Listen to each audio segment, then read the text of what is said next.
Halo Sar dan teman-teman, perkenalkan nama saya Laura Marcella Putri dengan NIM 112100139. Kali ini saya akan membahas mengenai kasus Enron. Tentunya kita sebagai anak akuntansi sudah familiar ya dengan kasus Enron ini.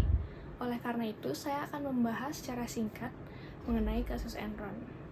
Sebelumnya, Enron sendiri adalah sebuah perusahaan besar yang bergerak di bidang pengembangan sumber daya alam, khususnya energi bumi seperti gas alam.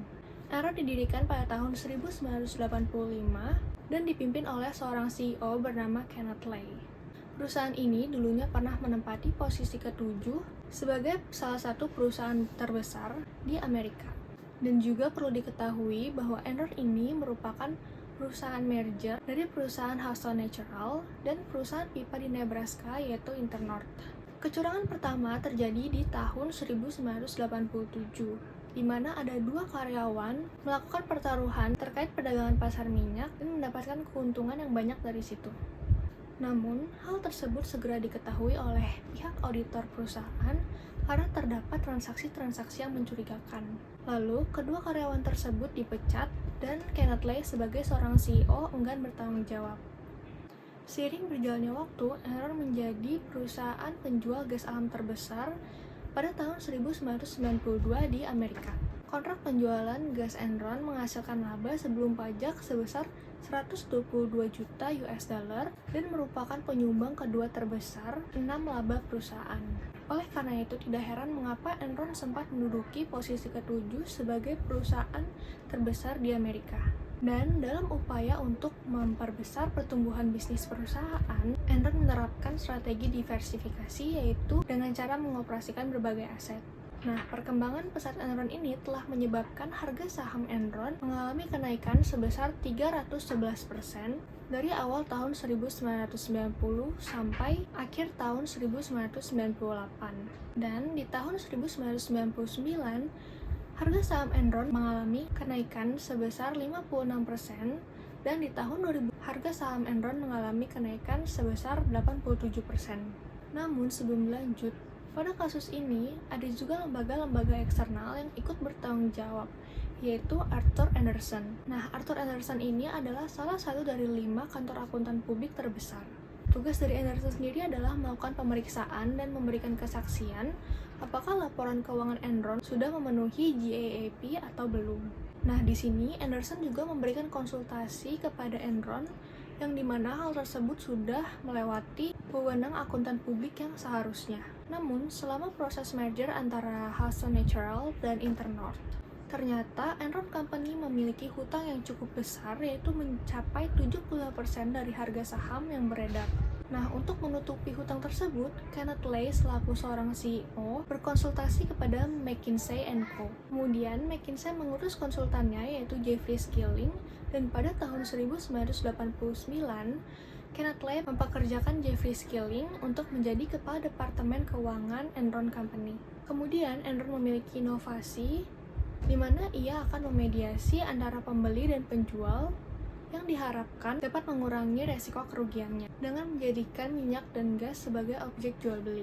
Kemudian perlahan-lahan Enron mulai bangkit kembali dan selama perjalanan ini, Jeffrey Skilling diangkat sebagai seorang CEO Enron Company. Setelah menjadi CEO, ia merekrut karyawan-karyawan yang unggul dalam future atau derivatif. Nah, dari perekrutan tersebut direkrutlah Andrew Fastow, yaitu seorang ahli keuangan di tahun 1990 dan tujuannya ia direkrut adalah untuk membantu keuangan perusahaan dan menjalankan bisnis.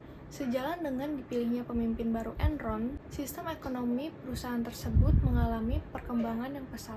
Namun, cara-cara yang dilakukan oleh petinggi Enron sangatlah licik karena mereka memanipulasi banyak data dan banyak proyek fiktif yang dijalankan. Awalnya banyak masalah yang timbul karena untuk memasuki pasar yang besar memerlukan sejumlah uang yang cukup besar.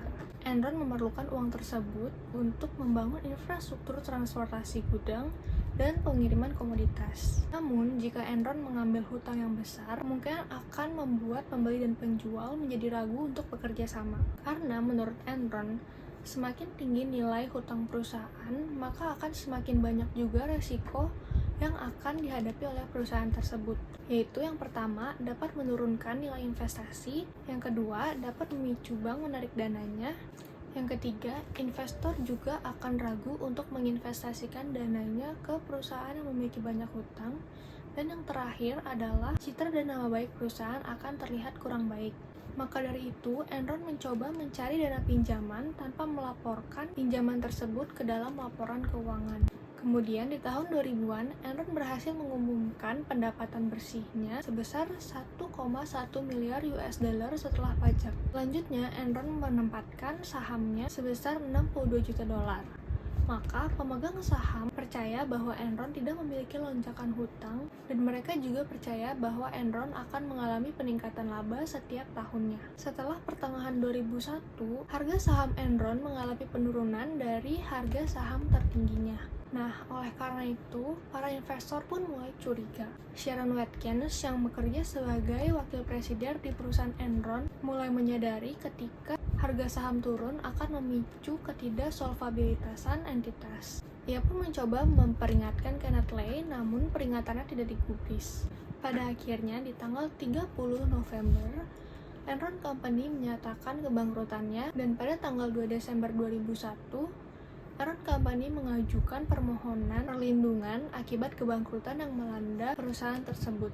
Namun, belum sempat pengajuan tersebut diterima, Enron mendaftarkan kebangkrutan perusahaan ke pengadilan di tanggal yang sama. Penyebab kebangkrutan perusahaan ini adalah banyaknya Special Purpose Entities atau SPE. Nah, SPE sendiri adalah kontrak yang diterima atau dipinjamkan, serta hutang kerjasama yang tidak tercatat dalam neraca sehingga terjadi selisih atau ketidakcocokan ketika dilakukan konsolidasi yang mengakibatkan nilai ekuitas perusahaan jatuh. Perusahaan juga melakukan markup dan meningkatkan laba, serta menyembunyikan hutangnya dari para investor agar terlihat bonafit.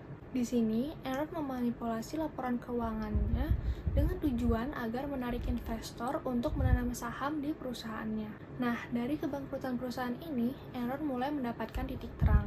Enron dan KP Arthur Andersen dituduh melakukan kriminal dengan penghancuran bukti dokumen yang berkaitan dengan investigasi kebangkrutan Enron, sehingga terjadi penghambatan terhadap proses peradilan. Setelah diinvestigasi, kasus Enron dan KP Arthur Andersen pun terkuak oleh publik. Hal ini menyebabkan dicabutnya izin KP Arthur Andersen oleh otoritas keuangan di Amerika Serikat, dan harga saham Enron anjlok serta mengalami kedataran di 0,26 US dollar per lembarnya. Sekian penjelasan singkat dari saya mengenai kasus Enron. Terima kasih.